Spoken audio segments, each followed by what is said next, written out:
L'attitude d'un chrétien face au détournement des offrandes dans l'Église. C'est le sujet que nous allons aborder aujourd'hui en 4 points. 1. Est-il opportun d'en parler? 2. Existe-t-il un soubassement biblique qui nous donne le devoir d'en parler? 3.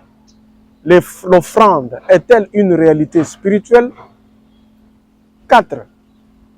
Le silence de Jésus-Christ face au détournement des offrandes par Judas. 1. Est-il opportun de parler du détournement de la mégestion des offrandes dans nos églises? Oui. Le monde montre de plus en plus l'Église comme une activité lucrative dont les dirigeants sont des arnaqueurs. Il s'élève des opinions qui soutiennent que les églises doivent payer les impôts.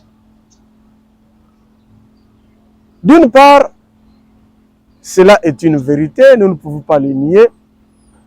La mégestion des offrandes, la mégestion des biens de l'Église est une réalité. Et d'autre part, il y a des gens face à cette mégestion qui amènent un message nouveau, message selon lequel si un pasteur vole l'argent de l'Église, il faut inciter les fidèles à ne plus donner les offrandes. Est-ce que cette attitude est-elle évangélique?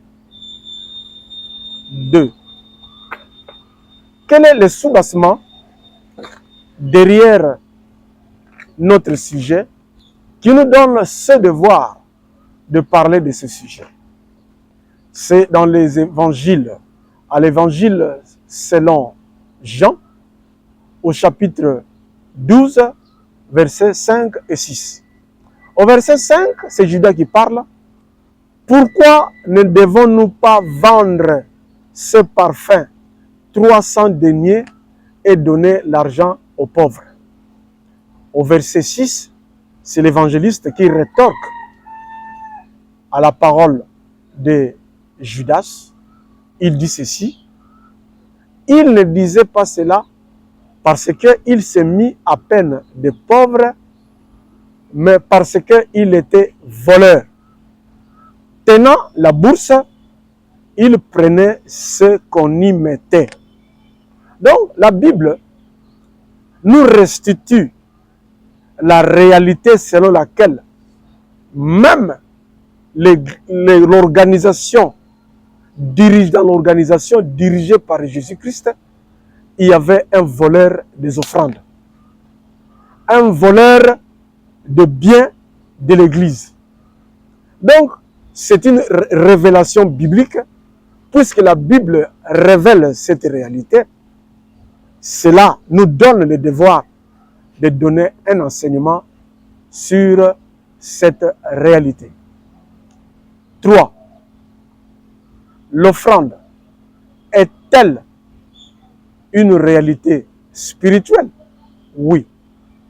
L'offrande est une réalité spirituelle. Parce que elle est d'abord une disposition du cœur. Tout commence dans le cœur.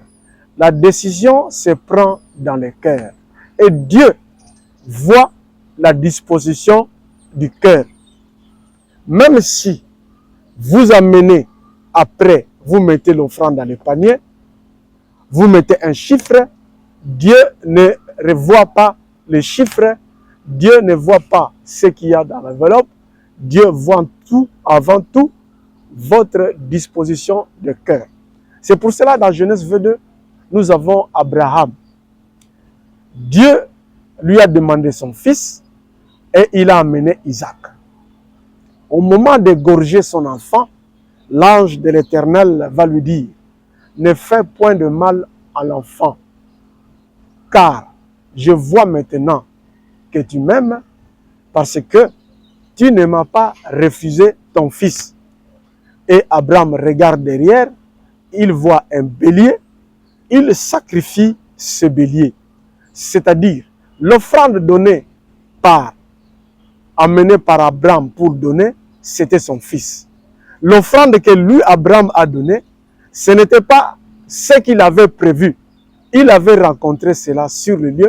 C'est pour cela qu'il avait appelé Dieu Jéhovah Jireh, le Dieu qui pourvoit.